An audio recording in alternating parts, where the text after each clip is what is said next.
I get a few little comments from some of the friends, especially when they're having a little snooze, and I wake them up and say, "Oh, I'm not dead, I'm not dead." I said, "Don't worry, I wasn't going to take you away." It's never really been a problem for me, because all the stories that you hear, that's all they are, stories. All you see is just a coffin, which is basically just a piece of wood. All right, the contents are a little bit different, but that's all you ever see when it comes up here is the coffin. You know what's inside the coffin, but you never see it.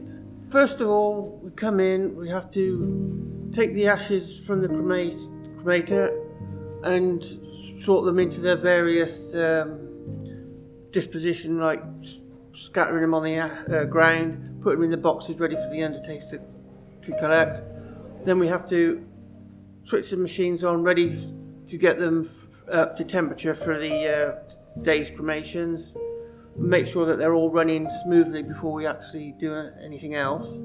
Then once we've done that, we have to come in, get the chapels ready, make sure they're all tidy, all the music sorted out, so that when the undertaker does arrive, everything's all ready for us to go straight into the service. We can cremate up to 10 people in a day, sometimes a little bit less, but that's the most we can take at the moment, because our machines are limited to how many we can actually put in them to about 5 a day. They can take as little as just over an hour, or they can take well over 2 hours, but on average we would say around about hour 45 to 2 hours per cremation. A lot all depends on how old they are, whether they're male, female, what they died from, how many drugs they've got in their system, and how they live their life. Basically, if someone died of cancer, then all the fat cells of the body, depending on how long they've had the cancer, tend to be eaten away.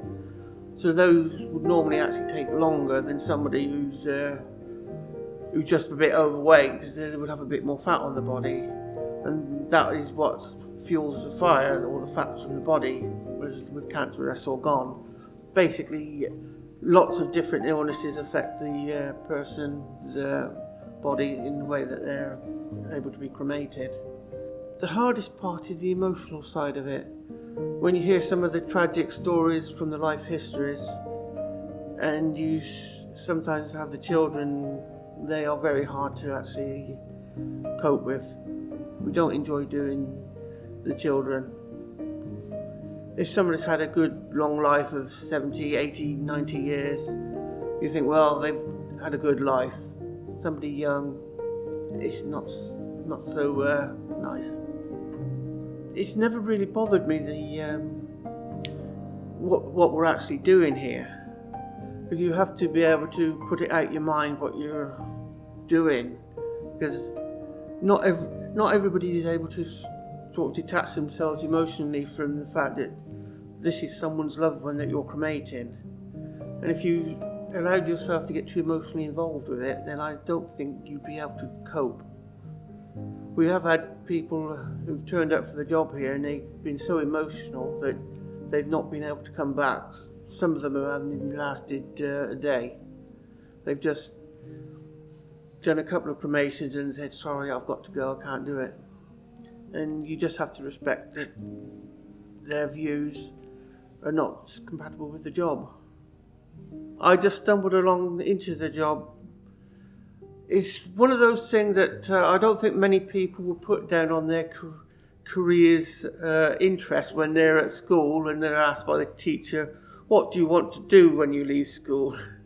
Now that I know what goes on here, I'm very much at ease with what we do here, because they all go in exactly as they're received on there, minus the flowers. I'm going to be cremated in here eventually.